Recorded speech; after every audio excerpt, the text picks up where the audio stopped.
Good morning. Thank you for watching me read the news. My name is Matthew, and you're beautiful, and I hope that you're having a beautiful, beautiful morning. Found a story about the wildfires going on in Canada right now. I've got a picture of Edmonton with some haze in the air, which really is not anything compared to what I saw in the pictures from New York last week, or this week. It reminded me of Reno a few years ago. It was crazy. By Dan Bilefsky and Ian Austin. Canada is burning. At least that is the perception around the world, as hundreds of fires have convulsed in the country. Convulsed? Okay, Dan and Ian. Forced tens of thousands of people to flee and sounded a global alarm about the perils of climate change. In a nation famed for its orderliness, the out-of-control fires have created the ominous feeling of a country under siege, stretching from west to the east coast and sending toxic plumes over major cities like Ottawa, the capital, Toronto, the largest city, and the financial capital, and Montreal. As the smoke poured into the United States, disrupting life around the Northeast and turning New York City's skyline an apocalyptic orange hue, the fires also underscored how environmental disasters don't obey borders. Here's what you need to know about the fires in Canada's wildfire season. The wildfires started early this year. While wildfires are common in the spring and summer in much of Canada, they usually burn in remote and sparsely populated areas.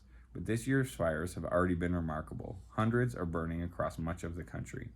A dry, windy, and abnormally warm spring created ideal fire conditions in many regions, with the first major fires erupting in May in Alberta, an oil and gas producing province that is regularly plagued by fires. So far, more than 2,300 fires have consumed about 9 million acres of forest, far higher than the 670,000 acres that burn on average by this point in the season. The fires are likely to multiply. The Canadian government forecast shows all of the country at an above-average risk for wildfires for the rest of June. Ontario and British Columbia have seen relatively limited fire activity, but most experts anticipate that will not last. But not all parts of the country will be affected. The Arctic regions above the tree line are too cold for trees. The distribution of major fires is also unusual. From Alberta in the west to Nova Scotia on the Atlantic coastline, 3 time zones away. The smoke that's plagued the United States is mostly blowing down from areas in Quebec that are not normally associated with major wildfires. What started the fires? Lightning typically sets off about half of Canada's wildfires each season. Those fires are generally the most damaging because they tend to start in remote areas and are difficult for firefighters to access. They account for about 85% of the forest that is burned most seasons. Humans are to blame for the other half of the fires not caused by lightning, setting them off in a variety of ways, usually unintentionally through carelessness. One of Alberta's fires this year started when an all-terrain vehicle burst into flames. Some provinces had closed parks and forests to people and have banned camping and all outdoor burning to limit risk. In past years, sparks from trains breaking while descending mountain passes have also caused fires. What role has climate change played in the fires? Climate research suggests that heat and drought associated with global warming are major reasons for the increased bigger fires.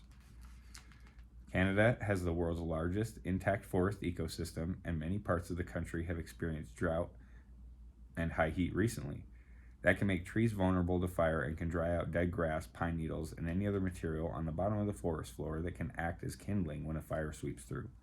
Wildfire experts see the signs of climate change in the dryness, intense heat, and longer fire season that have made these fires more extreme and are likely to do so in the future. When will the smoke subside? Smoke patterns, like the fires themselves, are weather dependent. In cities that have spent days dealing with the smoke and ash in skies, relief is on the way. Rain and cloud cover near wildfires in Ontario should improve air quality in Toronto.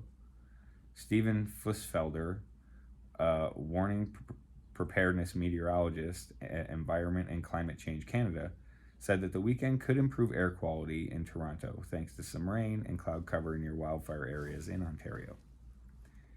Catherine Brabant, a meteorologist at Environment Canada, said it did not appear that wind patterns will shift the smoke plumes towards Quebec's biggest city, Montreal. But with fires growing in frequency and intensity, experts say smoke filtering down to the United States may become more common. Why is Canada's firefighting capacity so stretched?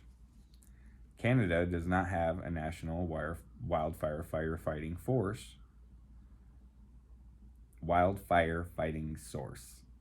but relies on its 10 provinces and 3 territories. In normal times, a coordination center shuffles firefighters and equipment like water bombers and helicopters from provinces with few fires to crisis areas being affected by blazes. These, however, aren't normal times. The scope and scale of this year's fires is making it difficult for provinces to share firefighters and equipment, and the system is stretched to the limit.